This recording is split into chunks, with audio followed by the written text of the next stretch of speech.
C'est parti d'un coup. Ça, c'est moi, une semaine avant cette course. La peau râpée, mon moral aussi. Et le jour J, le pire, c'est que chaque virage me rappelait cette chute. Mais malgré ça, je suis très fier parce que j'ai réussi à faire une de mes courses les plus intelligentes finalement. Et je vais vous raconter comment j'ai surmonté la peur, maîtrisé mon effort et lancé une attaque finale que je n'oublierai pas du tout.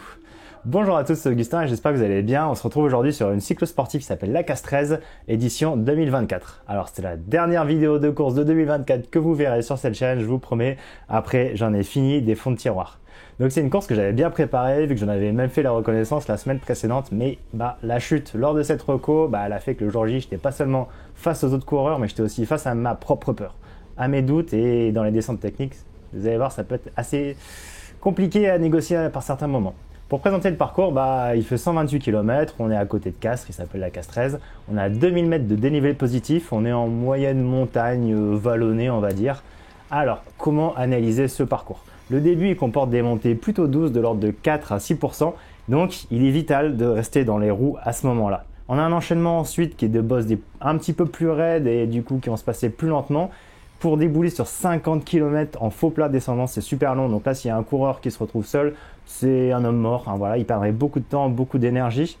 Et la dernière demi-heure de course, ça c'est assez cool. Elle comporte beaucoup de pétards dans tous les sens pour venir redynamiser la course. Donc la gestion de course, vous voyez, elle va être un équilibre très fin aujourd'hui. Mon profil de coureur en 2024, alors il a changé depuis, on pourra en reparler dans d'autres vidéos. Donc j'étais environ à 315 watts de FTP, je pesais 66 kg, ce qui fait un ratio watt-kilo d'environ 4,8. Alors j'ai appris beaucoup de choses suite à cette course, donc beaucoup de choses que je suis venu travailler durant tout l'hiver, vous allez voir, ça va être super intéressant. Mais là déjà je suis content, vous voyez, j'ai quand même les réflexes du coureur, je suis bien placé à l'approche de la première montée, je sais qu'elle va être longue et que c'est important d'être dans les roues. Tout le monde se regarde. Au début, moi je trouve toujours ça rigolo, ce petit temps de latence où les gens ils font le bluff, voilà, c'est qui la poule mouillée, qui va y aller. Et d'un seul coup, quand ça part, pour le coup, ça part vraiment. Vous voyez, on passe de 200 watts, là j'accélère, 400 watts. Et en fait, on a le début de l'écrémage du coup de cette première montée qui commence. Regardez, la montée en puissance, je suis à 500 watts. Je peux pas faire toute la montée à 500 watts. D'ailleurs, personne ce jour-là ne pourrait. Même personne sur Terre d'ailleurs ne pourrait le faire tout court. Ça remonte tranquillement, vous voyez, je surfe sur les roues comme on dit, dans cette belle lumière matinale. Donc là, on est sur une fin d'été à côté de Castres, c'est super beau. Mais bon, ce qui est dur en course, sur route spécialement, c'est la gestion des à-coups. Quand c'est facile, c'est vraiment très facile. Par contre, quand c'est dur, d'un seul coup, ça devient très dur. Et là, regardez, 550 watts, 600 watts, je suis au sprint total parce que en fait, on est obligé de suivre à l'avant. Ça a complètement vissé. Moi, si je ne suis pas cet effort, je me retrouve 100e place directement à l'arrière du groupe. Donc là, je suis obligé de fournir ces à-coups un petit peu également. Parce que, faut garder en tête, c'est un test FTP, donc ça va être très dur pour tout le monde cette montée, mais ça va pas être un test FTP régulier. On n'est pas à l'entraînement. On est obligé de suivre le rythme des autres un petit peu quand même. Donc ça va être dur pour tout le monde. Et dans cette première montée, les niveaux, on va dire, ils vont venir se sédimenter. Donc, on a des groupes de niveaux qui vont commencer un petit peu à se former. Et regardez, voilà, les premières cassures, elles se forment assez vite. On est quand même qu'à 10 minutes de course environ. Et déjà, on est contre des gars qui sont assez costauds, mine de rien. Donc là, je crois que ça fait environ 5 minutes que je suis parti depuis le début du col. 5 minutes, là, je suis à 380 watts à ce moment-là. Et si mes vidéos vous aident d'ailleurs, j'ai sorti la semaine dernière mon e-book Gagne ta cyclo même sans faire de podium. C'est un guide complet, concret sur l'expérience des cyclos et comment progresser et se faire plaisir. Donc dedans, j'ai mis tout ce que j'aurais aimé savoir en commençant le vélo. Donc comment analyser un parcours, comment je faisais au début de la vidéo, comment gérer son effort, l'entraînement, comment s'habiller en fonction de la météo. Voilà, donc si mes vidéos elles vous aident, ce guide il va vous transformer. En plus, c'est un moyen simple de soutenir mon travail tout en passant un cap réel dans votre pratique et vous retrouvez le lien directement dans la description pour le commander et le télécharger instantanément. Et là, on a un instant de répit. Alors ça peut sembler agréable sur le moment d'être à 230 watts, mais moi je déteste ces moments de répit parce que je sais que ça signifie une attaque qui va arriver de manière très imminente. Et regardez, ça il manque pas. Bon, vous allez me dire, j'ai triché, c'est moi qui fais le montage, donc je peux choisir le moment que je veux. Mais non, ça il manque pas, ça vient vraiment pousser du coup dans les derniers retranchements et rapprocher de la limite physique qu'on a. on est sur un test maximal, mais vous voyez, regardez, on passait de 500 watts à, enfin, 230 watts à 500 watts. En fait, c'est pas du tout comme ça qu'on viendrait gérer son meilleur effort en lissé. Alors moi, j'essaye quand même de lisser le plus possible. Donc là, je viens de me laisser glisser de quelques positions. Je ne peux pas suivre de toute façon aujourd'hui les hommes les plus forts. Donc je suis dans un deuxième groupe, il y a une cassure. Mais vous voyez, ils sont juste devant d'ailleurs, hein, ils sont pas loin du tout. Donc on monte quand même plutôt vite. Et je suis dans le deuxième groupe, mais quand même, je viens chercher les watts bien dans le dur. Donc je suis quand même assez fier de moi parce que regardez, 415 watts, pour moi, c'est résolument ma puissance, ma PMA, ma puissance sur 5 minutes. Et tous les physiques qui sont à bloc. Regardez, là on voit le gars à droite, il pédale avec les oreilles. Le courant devant moi, à ce moment-là, il explose, je m'en rends pas trop compte. Et là, il se décale. Et je fais, oh non, sérieux, quoi, il y a un trou. Donc là, c'est un peu horrible de devoir se mettre en danseuse, continuer à comme faire une attaque, mais c'est juste pour rentrer dans les roues. Donc c'est vraiment de l'énergie qui est inutile, qui est dépensée. Mais si je la fais pas à ce moment-là, à ce moment critique de la course, c'est un effort indispensable. En fait, je peux pas me permettre de pas le faire. Et là, le limage de jambes, il continue. Donc là, on est sur une montée plutôt roulante, hein, j'ai envie de dire. On est sur du 4% environ. Et inlassablement, je suis dans le deuxième groupe. Je suis dans le bon groupe pour moi, pour mon niveau. Le limage de jambes, comme je dis, on se lime la tronche, ça continue. Et on arrive en haut de cette première ascension de la journée et je suis quand même vraiment choqué du train qui a imprimé par les premiers de mon groupe à ce moment-là. Pour les stats, ça fait 18 minutes à 345 watts, c'est ça. 18 minutes à 345 watts pour cette première ascension. C'est pas un col, hein, pas vraiment, c'est une longue bosse en faux plat montant. Et regardez, là on est en haut, donc là ça continue à monter légèrement. Par contre, c'est pas du tout léger la pression qui est exercée sur les pédales. Vraiment, je suis surpris que ça roule aussi bien. Et en fait, on voit le groupe de tête, pas les échappés, hein, les plus forts, ils sont juste devant. Donc du coup, ça roule si bien que en fait, ça attaque dans tous les sens parce qu'on a les hommes de tête qui sont juste à portée de fusil. Là, il y a un petit moment, regardez, je prends mieux le virage en fait que le coureur de Blagnac qui était devant moi. Mais du coup, vu que je le double, je suis un petit peu mal placé, j'ai moins d'inertie que les gens qui sont devant. Et donc là, je dois m'infliger un effort violent en fait pour recoller dans les roues. Alors, tous les gens qui sont derrière moi, forcément, ça a été pareil. Ils ont dû vraiment se mettre à la planche, hein, ils ont dû se faire super mal pour rentrer. Mais là, moi, j'ai pas vraiment envie à ce moment-là d'être à 450 watts. Je sais que c'est violent pour tout le monde parce qu'il n'y a plus d'entente en fait pour rentrer sur ce groupe de tête. Ça, c'est chacun pour sa peau. Regardez, là, on a 2 coureurs devant moi. C'est vraiment à la queue leu. Hein. Donc, on parvient à rentrer. Mais à quel prix? Moi, j'ai les yeux qui se croisent. J'ai peur dans les virages. Vous voyez, ce virage, j'aurais dû le prendre beaucoup plus vite. J'ai mis un petit coup de frein là où j'aurais pas dû. Regardez la relance. Ça, c'est l'importance de l'aéro et de l'inertie quand on est en vélo. J'étais pas dans les roues. Et regardez, je dois déclencher, je suis au sprint. Alors, je suis au sprint maximal, 600 watts à ce moment-là, alors je viens de faire mon effort, mon test FTP, mon effort maximal dans le premier col. Je suis à 500 watts, là je me dis, mais qu'est-ce qui se passe? Comment c'est possible que je rentre pas dans les roues? Je les vois partir. Derrière moi, il n'y a plus personne. Donc là, c'est un peu le moment critique. Et si j'avais pas chuté la semaine précédente, j'aurais pas freiné dans le virage, je serais resté dans les roues et j'aurais économisé 600 watts pendant 30 secondes pour recoller, quoi. Donc là, je suis dans le groupe, ok, mais bon, dans un état pitoyable, hein, parce que, ok, j'ai refermé la porte derrière moi, il n'y a personne qui m'a suivi, mais j'ai les yeux qui se croisent. Donc tous ceux qui étaient derrière moi, ils n'ont pas réussi à raccrocher parce que l'effort il était trop violent, surtout que j'ai fait le guignol à faire des trajectoires un peu approximatives. Et là, la descente, ça réveille mes vieux démons de la chute de la semaine précédente. Je suis en groupe, en plus je suis en peloton, donc inconsciemment, j'ai mon corps qui adopte des réflexes de protection. J'ai tendance à freiner un petit peu trop, comme je me disais, un petit peu trop tôt. Je me crispe et du coup, je dois faire des relances. Regardez là, encore une fois, 500 watts dans les relances de virage, alors qu'on est à 50 km/h, c'est plutôt roulant. Ça n'a pas raison d'être, en tout cas, pas pour mon groupe de niveau. Donc j'ai cette petite perte de confiance et je doute de mes capacités. Alors que là, je devrais être en train de remonter le groupe parce que je sais qu'après la descente, il y a une montée. Hein.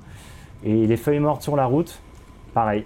Vous voyez, on est sur ce temps automnal et ça m'aide pas du tout à être serein parce que je sais que c'est exactement ces matières organiques sur la route qui m'avaient fait glisser la semaine précédente. Donc là, je me force, j'applique les gestes. Hein. Donc je regarde au loin, je regarde la sortie. Regardez comme c'est beau. Mais je regarde la sortie du virage, je regarde pas le virage. Je m'applique un petit peu à garder les trajectoires les plus propres possibles. Mais voilà, les stigmates de la chute, elles sont toujours sur moi, j'ai toujours la hanche bien râpée et j'ai une peur bleue, j'arrive pas encore à ce moment-là à me décoincer et à dire ok, je prends de l'angle dans les virages. Et quand on passe le bas de la descente, je me retrouve dans la pire des positions stratégiques. Regardez, il y a une montée qui arrive, je suis le dernier du groupe. Franchement, c'est moche à voir. Je me suis encore retrouvé en train de freiner dans un virage, alors qu'il est juste avant une bosse, quoi. Donc c'est le moment où il faut pas freiner, où il faut arriver avec de l'inertie pour recoller sur le groupe. Et là, bah non, je suis à 500 watts. Enfin, c'est moche. Il n'y a pas d'autre façon de le dire. Donc je commence à bien tirer la langue. Ce jour-là, en plus, j'étais pas dans ma plus grande forme, franchement.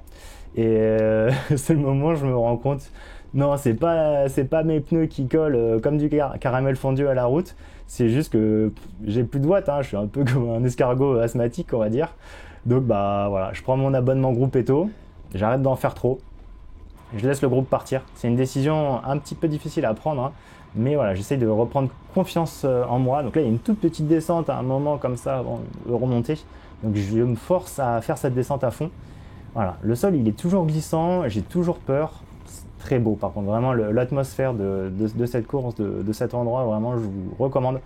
Voilà. Donc là je suis avec d'autres gars qui eux par contre ils n'ont pas laissé leurs jambes dans la dernière bosse, donc ils se sont vengés et ils accélèrent, enfin vraiment ils y vont à fond. Alors moi je me disais, on est entre gars qui ont pété, parce qu'il n'y a pas besoin d'attaquer en fait, hein. On peut monter maintenant, on finit la course en zone 2. Et non, c'est pas du tout la mentalité, hein. Donc là, moi, ça attaque, je glisse dans notre groupe comme ma dignité. Voilà, il y a tout qui glisse. Et j'essaye de temporiser le plus possible. Alors que, encore une fois, je me dis, je suis à 400 watts, j'ai déjà pété d'un groupe, c'est quoi la situation d'avenir? Là, elle y est pas, quoi. Donc, c'est dur, hein, voilà. Mais quelques kilomètres plus tard, vous voyez, on a fait 5 kilomètres depuis la deuxième ascension.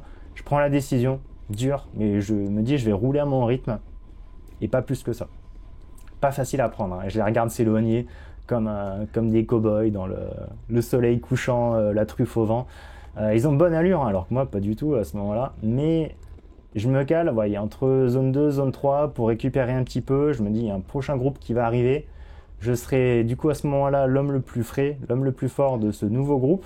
Et tactiquement, stratégiquement, c'est intéressant. Parce que de toute façon, je ne peux pas aller plus vite que mon maximum. Donc, autant les laisser filer. Et voilà. Là, il y a deux coureurs qui me rattrapent. Et eux, ils étaient sortis du coup de leur groupe. Donc, eux, ils ont attaqué leur groupe. Ils en sont sortis. Et ils reviennent sur moi.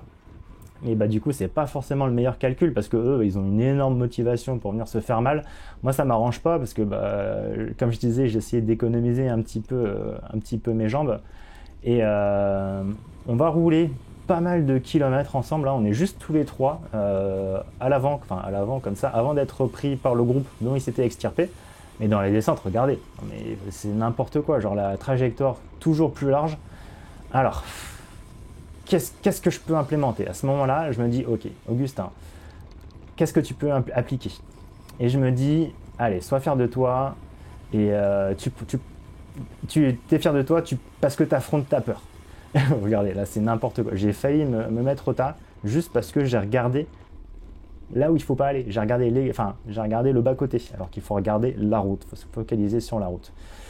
Voilà. Là on a été rejoint par le coureur de la Haute-Garonne, vous voyez en bleu là devant qui tire. Donc ça c'était un coureur du groupe de tête. Il a eu un problème mécanique donc du coup il nous rejoint. Et lui il était très fort, hein. Mais je sais que la plus grande montée de la journée elle est toujours pas arrivée. Et je sens aussi que mes autres camarades du coup de ce groupe ils sont pas du tout en gestion et qu'ils y vont beaucoup trop fort et qui sont pas loin d'exploser. Donc je vous jure mentalement c'est très très dur à accepter, mais encore une fois je les regarde partir. Et là il y a un gros moment de doute. Voilà, je vais pas vous mentir, je me retrouve seul pendant 20 minutes dans la pampa. Voilà. Donc là vraiment on se pose beaucoup de questions. Est-ce que j'ai vraiment fait le bon choix et tout ça? Au passage, comme d'habitude, je vous mets le lien Strava de la course en description. Donc si vous êtes curieux, si vous voulez voir tous les détails, faites-vous plaisir. Voilà, je suis ouvert. Et après du coup 20 minutes, je vous disais, de vadrouille solitaire, je suis content parce que je suis repris par un groupe d'ailleurs qui est très conséquent. Mais je me dis, le plaisir il est un petit peu de courte durée parce qu'ils y vont, mais super fort. Regardez, je suis à 360 watts. Alors je me dis sur le coup, ils ont dû s'accrocher, ils ont dû me rattraper et y aller rouler super fort parce qu'ils voulaient pas que je m'accroche au groupe. Ou peut-être qu'en fait ils voulaient se départager entre eux parce que comme je disais, c'est la dernière grande ascension de la journée. Mais moi je serre les dents. J'ai fait le pari de me faire décramponner des autres groupes, mais alors là c'est pas pour péter à ce moment-là. Donc je fais bien d'ailleurs d'accepter cette douleur parce que le groupe ralentit petit à petit et quand on arrive à la bascule, je sens que je suis plutôt bien comparativement aux autres et donc je prends des relais, tout ça. Et à l'horizon, je vois des petits points qui se rapprochent et dont on se rapproche de plus en plus. Et là, bah, je jubile parce qu'en fait, le groupe juste avant, du coup, que je vous disais qui, à mon avis, partait trop fort, c'est eux qu'on rattrape. C'est eux qu'on rattrape et donc ma stratégie, à ce moment-là, elle est validée, c'est-à-dire que c'est la bonne. J'ai pas été trop gourmand, j'ai pris mon mal en patience et j'ai été bien plus efficient parce que j'étais dans un plus grand groupe et qu'on a roulé plus vite et que j'ai été plus économe. Donc là, on a 45 minutes de descente roulante en faux plat, c'est très très long, mais je me suis très bien alimenté grâce à ma recette des gels maison que je fais depuis des années. J'ai repris des forces et ça me permet de voir que je suis dans les hommes forts de ce grand groupe. Enfin, je dis ça, mais il n'y a personne qui voulait rouler. Voilà, je vous ai économisé les 40-45 minutes de descente en faux plat roulant, là, faux plat descendant, mais il n'y a personne qui voulait rouler. Là, c'est le fameux virage de la chute. Voilà. Donc regardez, je suis tombé juste là. C'est fou hein, comment ça a séché, comment les conditions elles ont pu changer en une semaine. Il n'y avait plus cette pellicule grasse organique qu'il y avait la semaine précédente. Enfin, voilà. On approche de la ligne d'arrivée. On a des belles difficultés encore, on a des pentes raides, il reste environ 30 minutes de course et tout le monde s'épie. Alors qui va dégainer en premier? Qui va y aller? Le money time, le show time, il a commencé, on a la tension qui monte. Là on a une petite cuvette comme ça avec une bosse qui revient juste devant. Je sens que ça va dégoupiller et finalement c'est l'homme de tête en personne qui lance. Il a dû y aller hyper fort, à mon avis c'est pas du tout stratégique comme moment pour placer son attaque parce qu'il avait un énorme frein aérodynamique et d'inertie que nous du coup dans la roue on n'avait pas du tout. La preuve, il se tasse dans son effort et il y a le coureur de la Haute-Garonne, là vous voyez en bleu, qui place son attaque. Et il y a un autre coureur de Bédarieux en rose qui y va, donc du coup je suis. On sort tous les trois et un peu les trois hommes forts de ce groupe, donc là ça fait vraiment plaisir.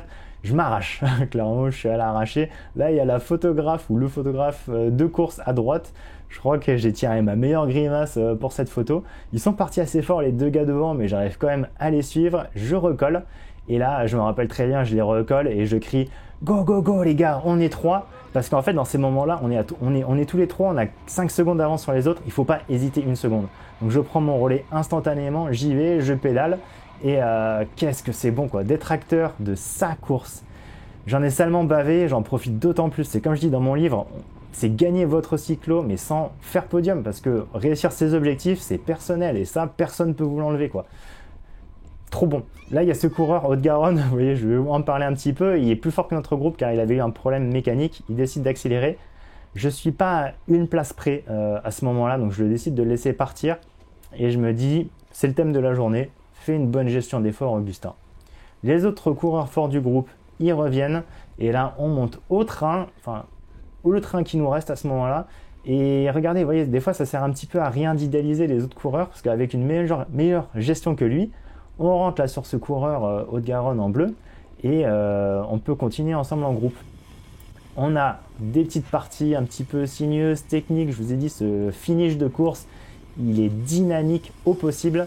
Et là, je me rappelle, mauvais souvenir, on s'en rend pas compte, mais je prends ce virage et là, il y a un coureur qui me force le passage à l'intérieur du virage de manière assez dangereuse. Donc là, il vient carrément, bam, s'opposer contre moi. On se décale tous les deux. Et ça, c'est insupportable parce qu'on perd l'inertie, encore une fois, c'est peut-être le thème de la journée d'ailleurs, mais par son fait, du coup, je dois faire l'effort en plus pour rentrer sur les coureurs avec qui j'aurais dû être et avec lesquels j'étais. Et je vois bien d'ailleurs qu'il n'arrive pas à combler l'écart par la suite, donc je décide de prendre les choses en main. On a ce dernier radar, on a un gros mur à 15-20%, je produis mon effort à ce moment-là. Et regardez, là on a tous les autres coureurs que je viens à reprendre, donc ça c'est des coureurs des autres catégories, c'est pas les gens de ma course, mais la différence de rythme d'ailleurs elle est assez folle à voir, mais il y a tout le monde qui est à bloc hein, à tous les échelons de la course. Donc ça par contre ça c'est les coureurs de mon groupe que je reprends.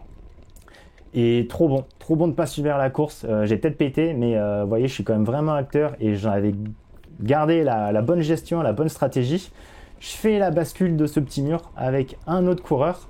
Je crois qu'il y a 2 autres gars du coup à ce moment-là devant ou 3. Je me mets en position hyper aéro, je me fais tout petit sur mon vélo et je donne tout ce que j'ai. Je veux rentrer vite sur les quelques coureurs devant. Surtout que je me dis j'aurais dû être avec eux de base, quoi. C'est un petit peu rageant, mais bon, je m'emploie et on rattrape un à un les autres coureurs qui s'étaient isolés, qui étaient partis dans ce mur précédent. Et là, je vous jure, c'est trop bon quand on roule comme ça à 50 km/h, on a l'impression d'être juste une fusée.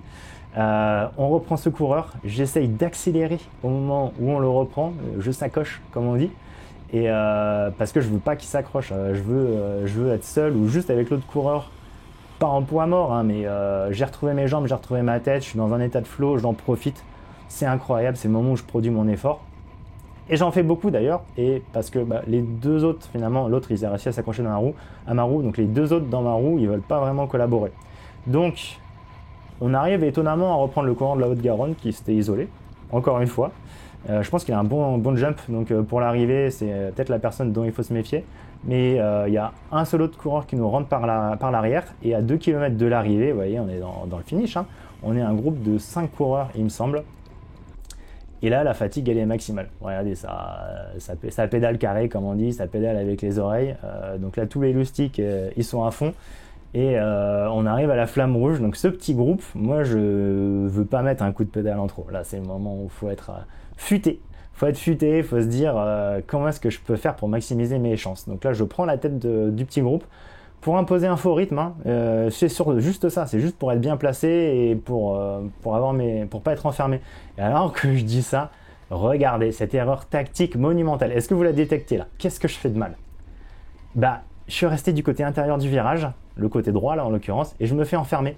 Donc là, on a les 3 coureurs qui partent à gauche, et je suis enfermé, je peux pas les suivre. Donc enfin, quand l'autre coureur il se décale et que la porte s'ouvre, c'est trop tard. J'ai 20 secondes de temps de retard à l'allumage. Et le coureur, là, il y en a un qui est parti. Il est bien parti, il est seul. Et on le reverra plus. Donc là, on arrive à 200 mètres de la ligne. C'est long parce qu'on est en montée. Le finish, il est juste en haut de la bosse.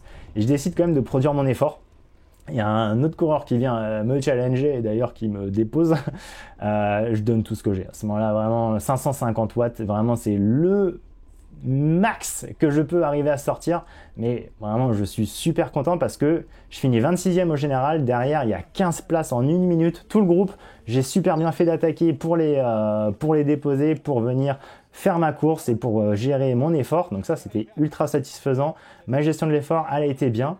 Voilà, donc si tout ça, ça vous plaît, pensez à bien vous abonner à la chaîne, c'est super important. Vous pouvez retrouver mon guide pour réussir votre cyclo sportive en description. On se retrouve à la prochaine, c'était Augustin, ciao ciao.